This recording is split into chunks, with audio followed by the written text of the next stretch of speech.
So now we're going to take a look at how the nervous system detects motion. One difficulty is that each neuron can only see a tiny little window or aperture into the visual field, and this leads to certain problems or difficulties. It's called the aperture problem, and an aperture is just an opening that allows only a partial view of an object. And because a given neuron can only see a tiny little bit of the visual field at any moment, it creates what's called the correspondence problem.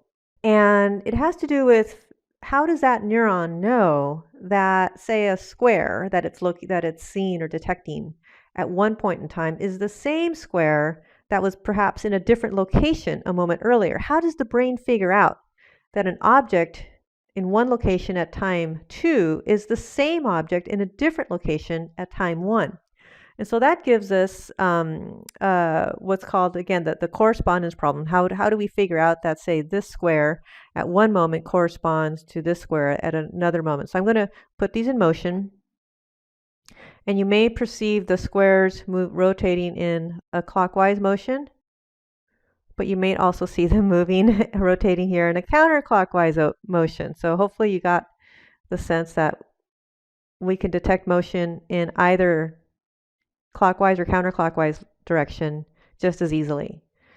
And so our brain is, in one case, if we are perceiving the squares moving in a clockwise direction, we're then saying that a square here, for example, is here in one moment and then moved here another moment and then, and so on. And is, moving along, this arc in a clockwise direction. And so that's essentially the correspondence problem. And again, the fact that we can perceive the objects moving clockwise or counterclockwise just as easily demonstrates that. Now here's another kind of fun demonstration, and it's called the wagon wheel effect. So you can kind of see perhaps that the wheel seems to be moving in a counterclockwise direction, but I'm going to change the speed of the wheel. Oh my! So as we change the speed of the wheel, we can change the apparent motion from clockwise to counterclockwise. So I'm going to speed it up a little bit.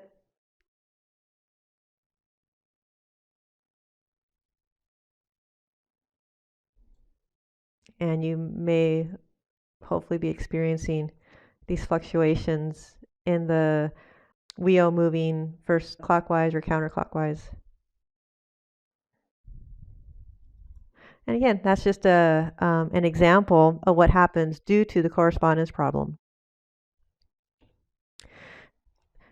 So as we take a look at how the brain determines vision and motion, there are different levels of difficulty here. And so the first level here is we're going to take a look at is happening in the retina.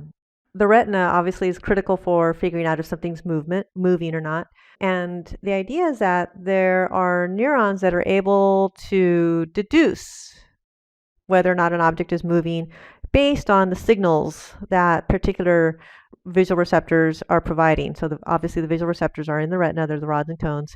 And so based on the signals that they're providing, a movement detector can deduce movement. And these movement detectors are called Reichardt detectors.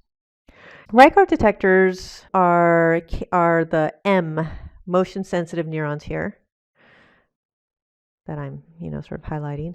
And we're going to focus just on the bottom row here. I think that's probably the most illustrative one that we can look at. There are two visual receptors, an A and a B. We can just think of those as being two different rods, for example, rod A, rod B. And they are detecting an object on adjacent locations on the retina, place 1, place 2. And then this little orange stripe, think of it as maybe a ladybug that you're watching as it crawls across one area of your desk to another area of your desk. So in this point in time, the ladybug is only here on the left, and it hasn't entered the full receptive field that rod A detects. And so rod A is not sending a signal. Now, for the Reichardt detectors to work, the ladybug, shown here now at time 2, is, walking across the receptive field that rod A detects, but rod A is not going to send that signal right away. It's going to delay its signal just a little bit. And the reason is, if this ladybug is going to move from left to right, she's going to cross from place 1 to place 2.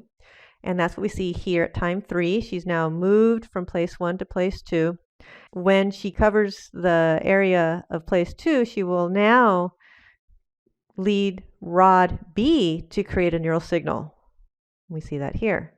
Now, because the signal from rod A was delayed, it turns out that if a ladybug is walking from left to right, the signal from A will be held up, it'll be delayed just long enough for the signal from rod B to come in, and therefore the signals from rod A and rod B will arrive to this motion detecting neuron at exactly the same time, only when the ladybug is walking from left to right.